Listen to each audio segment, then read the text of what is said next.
With this video, we're going to integrate secant x.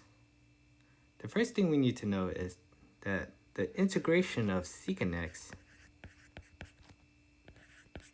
does not equal to secant x tangent x. Secant x tangent x is the derivative of secant x.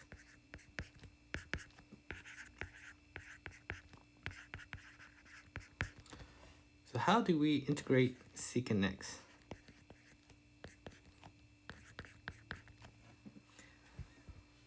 A common technique that we use for integration is U substitution. But U substitution alone will not work for secant x. Let's go ahead and try U substitution on secant x. The first thing we need to do is make secant x into a fraction. So we need to know that secant x is the reciprocal of cosine x.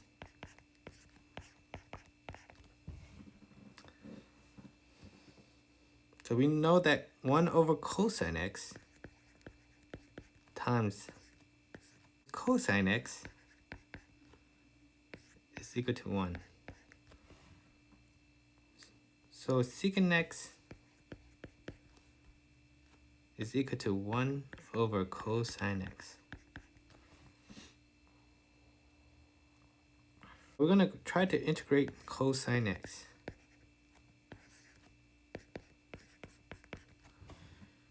So we're going to use the U substitution with the denominator, which is cosine x.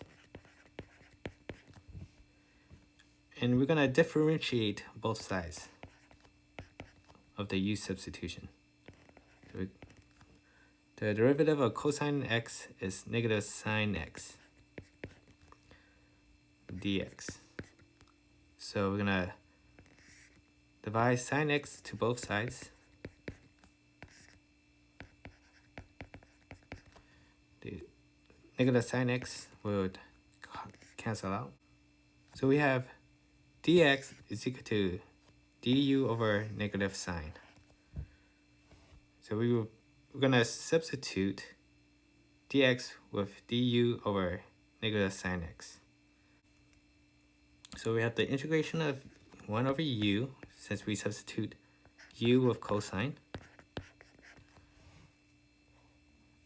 And we're going to substitute the dx with its new value.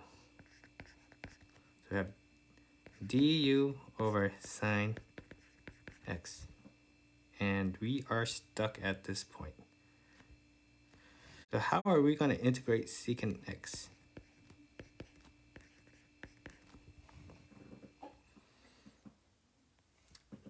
So we're going to multiply secant x with secant x plus tangent x over secant x plus tangent x. We need to know that secant x times 1 is equal to secant x. Any value multiplied by 1 is equal to the value. So we need to know that secant x plus tangent x over secant x plus tangent x is equal to 1. So secant x multiplied by secant x plus tangent x over secant x plus tangent x is equal to secant x. So these are the same values.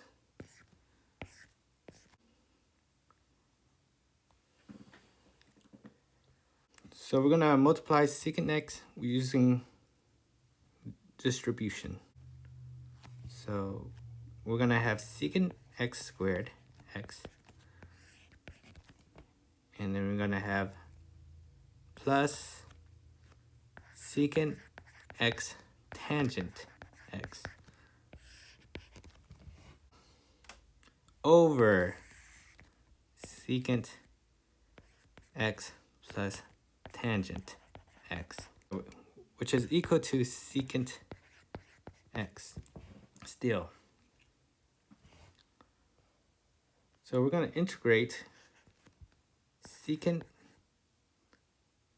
squared x plus secant x times tangent x over secant x plus tangent x.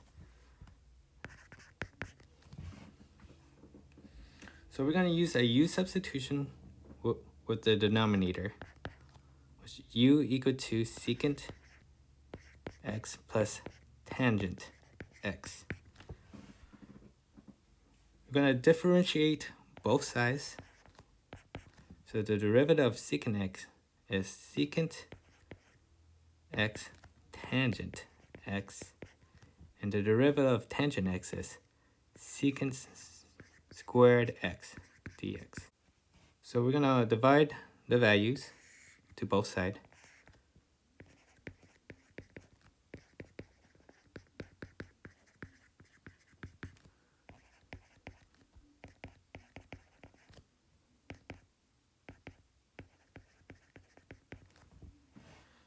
So these will cancel out, the values would cancel out.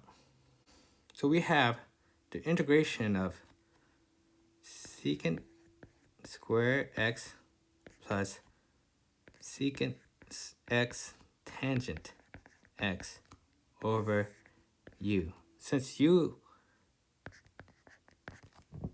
is substituting for secant x tangent x, we're also going to substitute the new value of dx.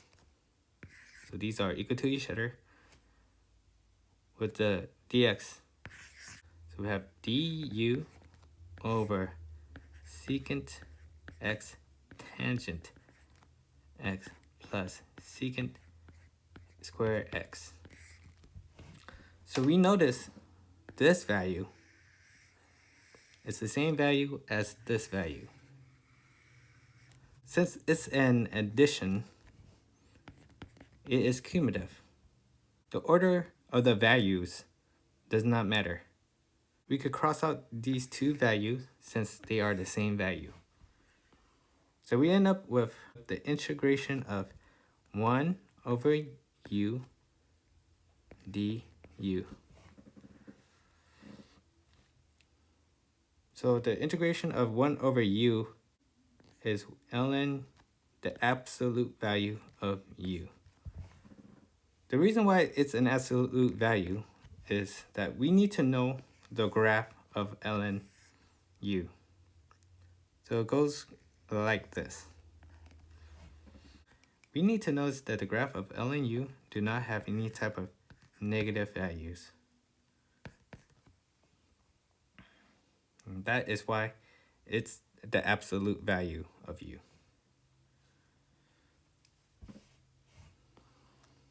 So we need to plug in the value of u, since this was a substitution, and we need to go back to the x values. So it is up here. This is what the u value is. So we have ln secant x plus tangent x plus constant, which we need to put a constant for all non-definite integration. And that is it.